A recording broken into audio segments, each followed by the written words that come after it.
ওই পাশের বস্তিতে ডায়াবেটি আছে না, হ্যাঁ কেন আমি আমার মায়ের এত কষ্ট সহ্য হইতেছে না। আমার মেঘলাতে ব্যথা উঠছে। তোমার নাতির তো কোনো সারা শব্দ নাই, কোনো কান্দাকাটি করতেছে না। পাশে তো মরা হয়েছে। এত রাত হয়ে গেল, কোথায় আছে কি করছে কিচ্ছু জানি না। আমি আমার সন্তানের কাছে যাব। কোন সন্তান দেখবা? যে সন্তান মারা গেছে সেই সন্তানের মুখ দেখবা। তুমি আমাকে মাফ করে দিও বাবা, একটাবার আমাকে মেঘলার সাথে দেখা করে দাও বাবা। আমার কি পোলা হয়েছে না মাই হয়েছে? বলা হয়েছে। আর একটু কোলে নিতে মন চাইতেছে। এই দুই হাত দিয়ে আমাদের সন্তানকে আমি দাফন করে এসেছি। কোন সাহসে তুই আমার সন্তানের ধরছস? আমি কইছি বিশ্বাস করো অনেক, এই সন্তানের বাপ তুমি। তোমার সন্তান এরা কই? তখন তো তুই ওর পিতৃ পরিচয় দাস নাই। আজকে আমার সন্তানরা মইরা গেছে দেখা তুই নিজের হাতে আমার সন্তানের কবর দিয়ে আইস। হ্যাঁ, কোন অধিকারে তুই কবর দিছস? কোন অধিকারে কবর দিছস? কথা কও, কথা কস না কেন? কোন অধিকারে দিছস?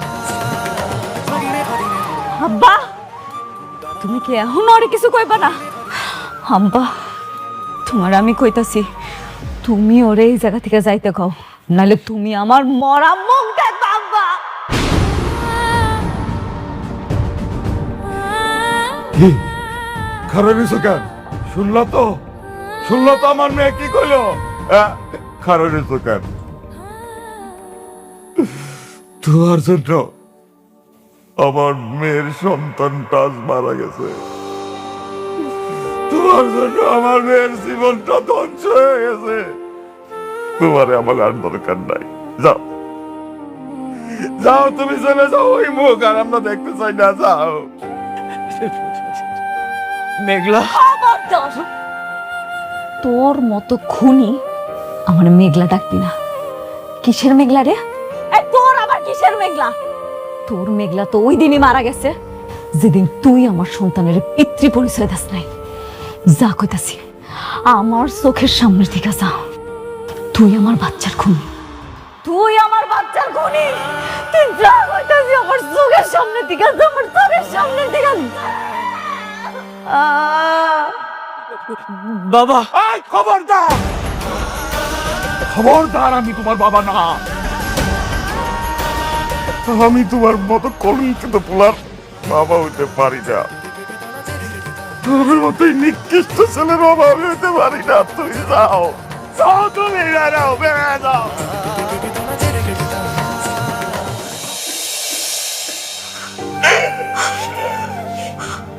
ওমা, একটু বিশ্রাম নে। ডাক্তার তোর বিশ্রাম নিতে কইছে। আল্লাহ তোর সন্তান দিয়েও খাইরা নিছে। আমাকেও তো কষ্ট হইতেছে, কিন্তু কিছু তো করার নাই রে মা। আমার আসপুত্র, আমার আসপুত্র আইনা দাও। মা তো অস্থির। আমার আসপুত্র, আমার রোগের আসপুত্র, আমার মারে, আমার রোগের আসপুত্র আইনা দাও। আমার আসপুত্র আইনা দাও। আমার আসপুত্র আমার গলায়।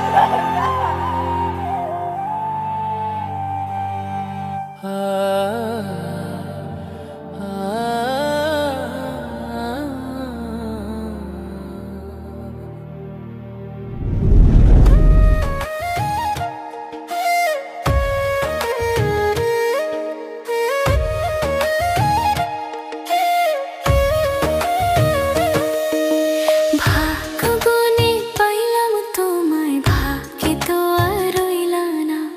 দুঃখে আমার বুক ভেসে যায়, সুখের দেখা হইল না। তবু আমি তোমার আশায় কাঁদি দিবারাত সুখে থেকো, ভালো থেকো গরি ঘরের রাজপুত্রে। ও সুখে থেকো, ভালো থেকো গরি ঘরের রাজপুত্রে।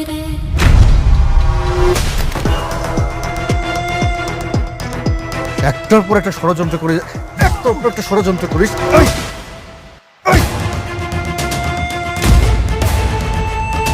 এই লজ্জা করে না? লজ্জা করে না? লজ্জা করে না? হ্যাঁ, মানুষ হয়ে এরকম অমানুষের মতো কাজ করতে লজ্জা লাগে না তোর? হ্যাঁ, লজ্জা লাগে না? আজকে তোরে দেখাবো আইন যে কত কঠিন সেটা এখন টের পাবি হাড়ে হাড়ে।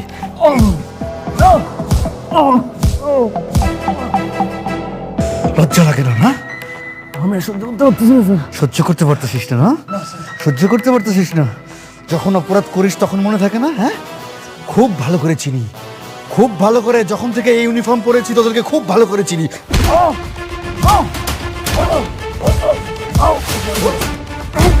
এতক্ষণ লাগে উঠতে? ওঠ, দাঁড়া। আবার বলে মাইরেন না, আবার বলে মাইরেন না। হ্যাঁ, ওর গায়ে আর হাত দিবেন না অফিসার।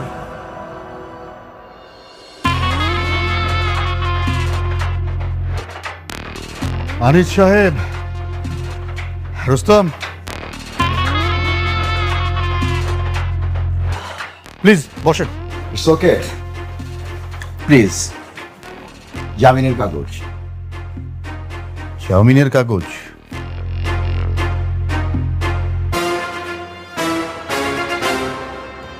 আপনাদের জন্য কোনো অপরাধীকে আমরা ঠিকমতো শাস্তিও দিতে পারি না। আমরা কষ্ট করে অ্যারেস্ট করে নিয়ে আসব, আর আপনারা মুহূর্তের মধ্যে জামিন করিয়ে নিয়ে যাবেন। মাসের পর মাস, বছরের পর বছর সেই মামলাটা ঝুলতে থাকবে। রাতুল নির্দোষ, ওকে ছেড়ে দিন তাড়াতাড়ি। আপনারা আমাকে ছাড়াতে আসছেন কেন?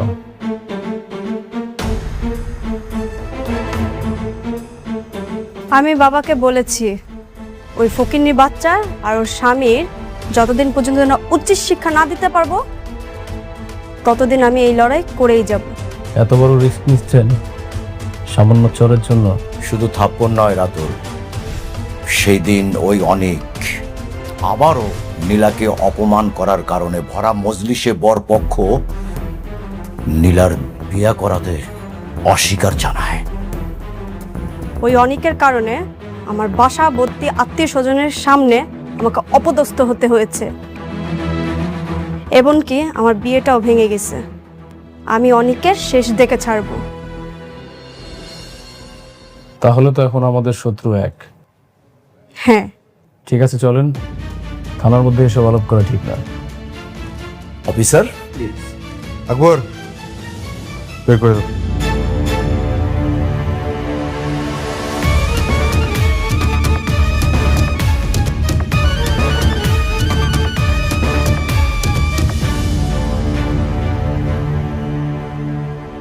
হ্যাঁ,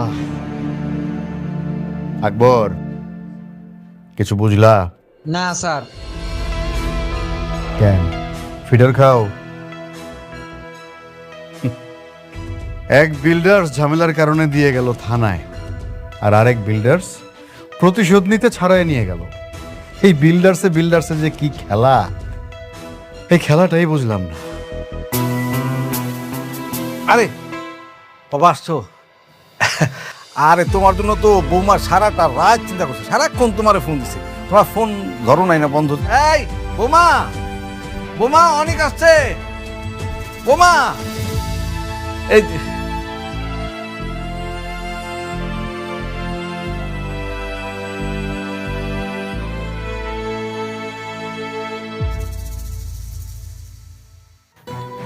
সারা রাত তোমার জন্য অপেক্ষা করেছি অনেক, একটা ফোন পর্যন্ত দিলে না। মেঘলার কাছে গিয়ে কি তোমার এই অসুস্থ স্ত্রীর কথা একবারও মনে পড়েনি?